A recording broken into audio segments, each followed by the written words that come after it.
Karl, bonjour. Bonjour. Merci d'être avec nous. Alors effectivement, je crois qu'il vaut mieux, par rapport à ce que je viens d'entendre, je crois qu'il vaut mieux s'adapter à la taille de son pénis. Je crois, oui. Mais bon, ceux qui ont besoin, il existe. Voilà, ça existe. Voilà. Ça existe, oui. Mais enfin bon, 1 centimètre pendant 6 mois, au bout de 6 mois, et 6 jours par jour. Franchement, je ne sais pas combien ça fait de millimètres par heure. On va parler de dixièmes de millimètres, voire de par jour.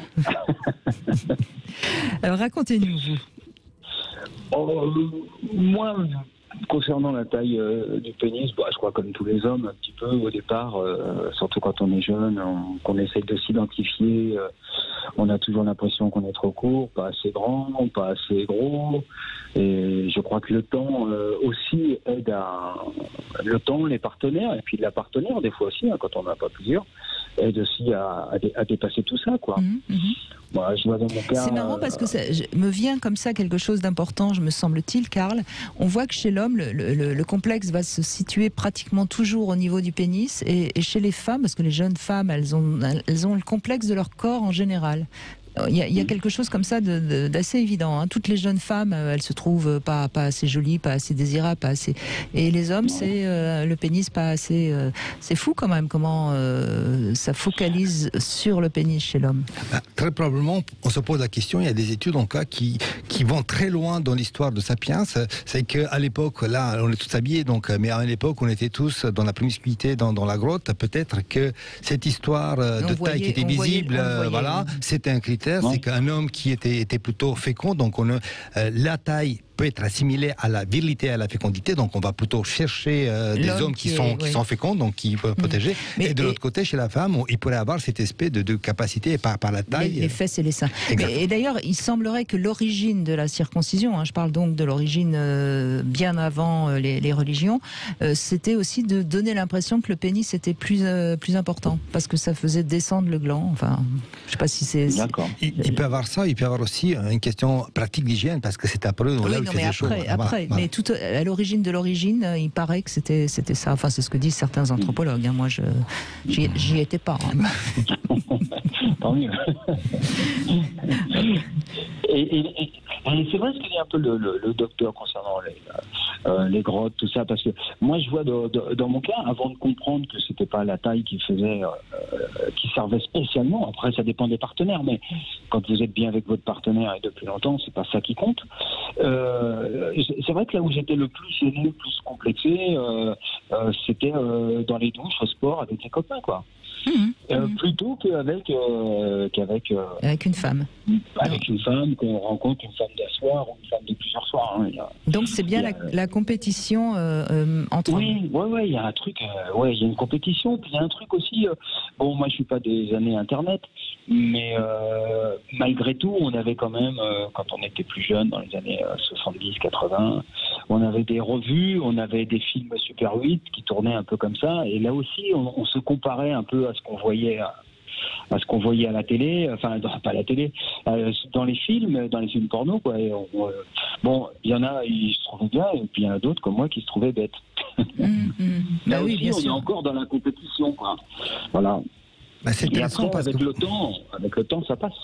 Voilà. C'est intéressant que vous parlez de compétition, parce que vous voyez, compétition, il y a quoi? Il y a le vestiaire, donc on se compare où on va se comparer aux autres, donc c'est compétition. Donc c'est pas par hasard qu'on appelle, c'est le syndrome du vestiaire, parce que c'est dans le vestiaire qu'on se compare en termes de taille par rapport à l'autre. C'est là qu'on se voit, mais en fait, c'est une notion de compétition, de comparaison avec nos potes.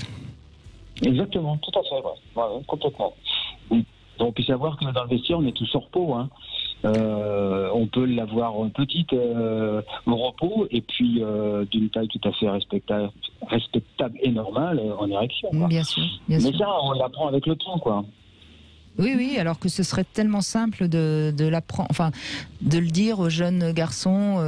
Exactement. Ça serait simple. Ça serait tellement de mauvaises soirées, tellement.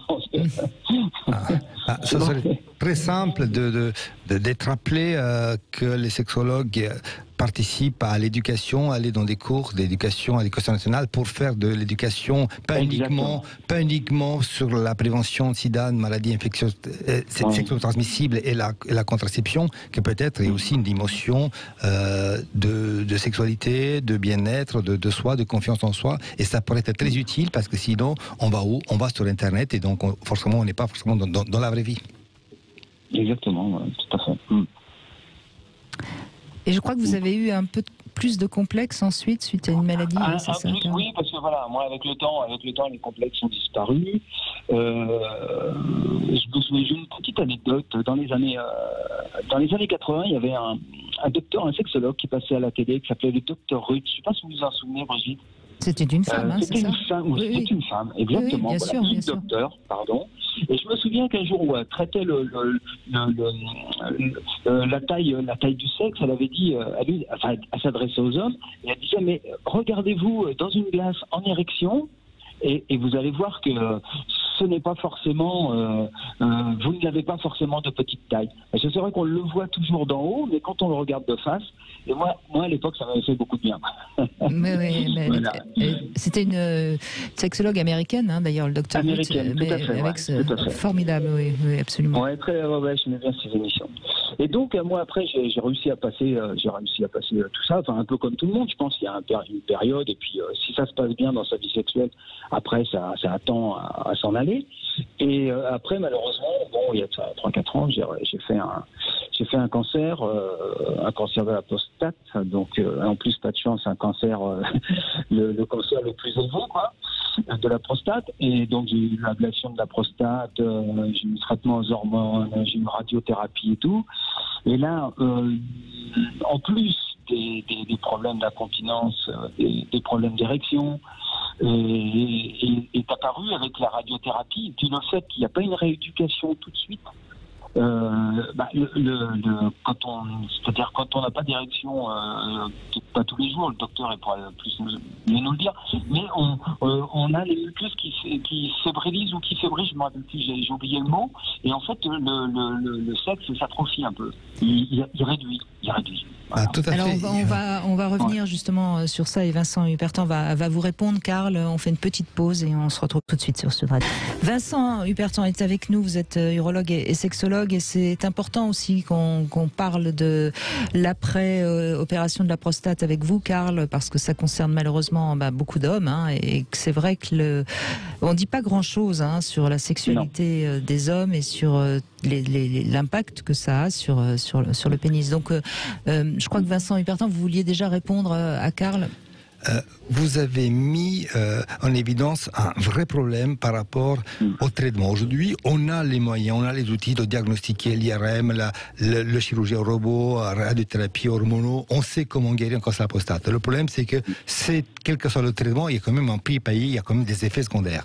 Or, un des effets secondaires, c'est cette rétraction. Donc, il y a à la fois la perte d'érection, parce que les nerfs recteurs sont plus ou moins abîmés, que ce soit par la chirurgie, que ce soit par les rayons, mais ensuite, il peut y avoir la disparition des érections nocturne, érection qui maintient le pénis en érection, du coup, il peut avoir une perte de longueur de quelques centimètres dans les mois qui suivent.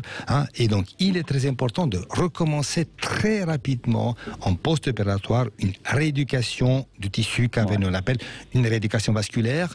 Il y a des moyens mécaniques, il y a le vacuum, on l'a vu, il y a des traitements, il y a des injections. Donc, on n'attend pas, parce que la cicatrisation nerveuse, elle peut se faire dans les mois à venir, voire dans les 2 ans, alors que si au moment où on a récupéré plus ou moins les bandelettes vasculaires nerveuses, on a une perte de fonctionnalité. Donc c'est important de prendre en charge rapidement pour éviter surtout cette perte de longueur qui est quand même très, très psychologiquement dévastatrice par rapport à l'image de soi.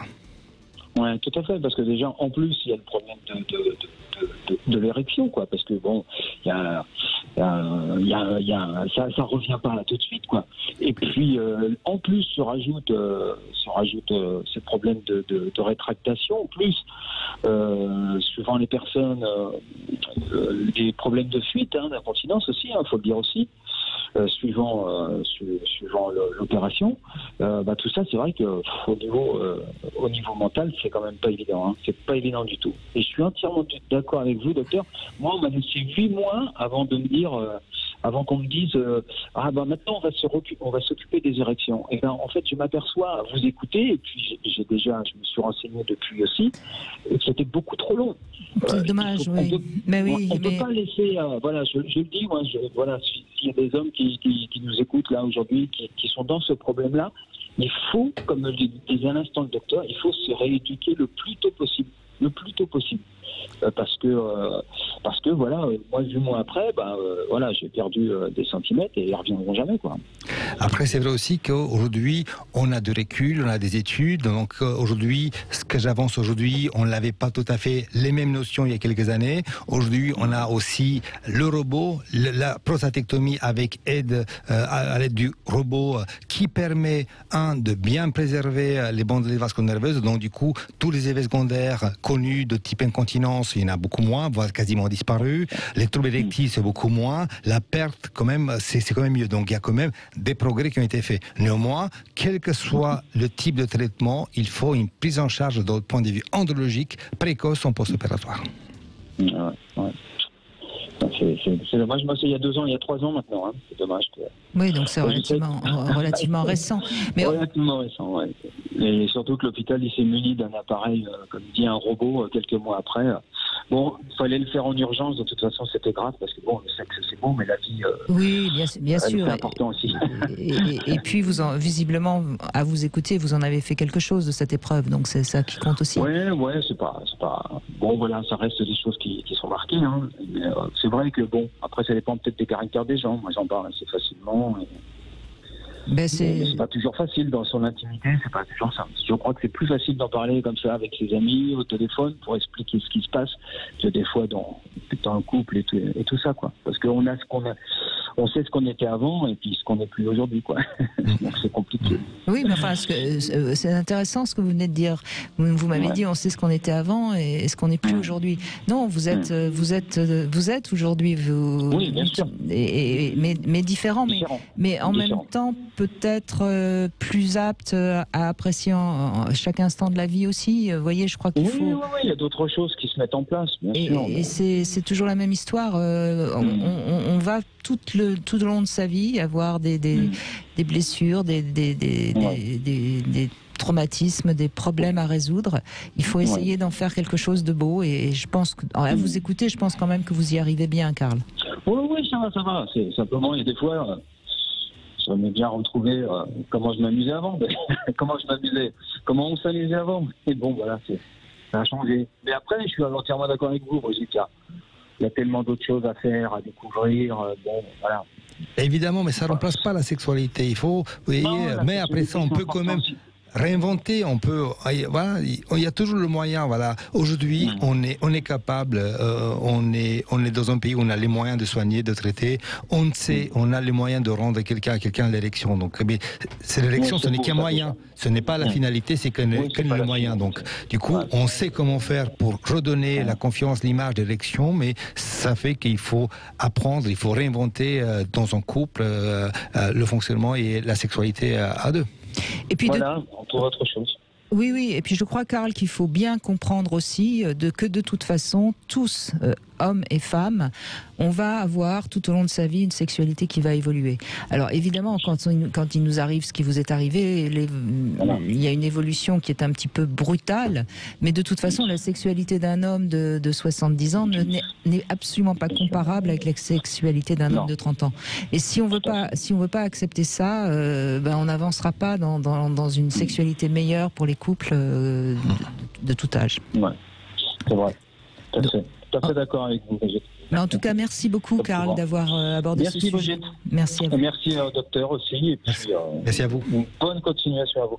On va continuer. Alors c'est bien parce qu'on a Julia, une femme, qui nous a appelé. On va lui donner la parole dans un instant.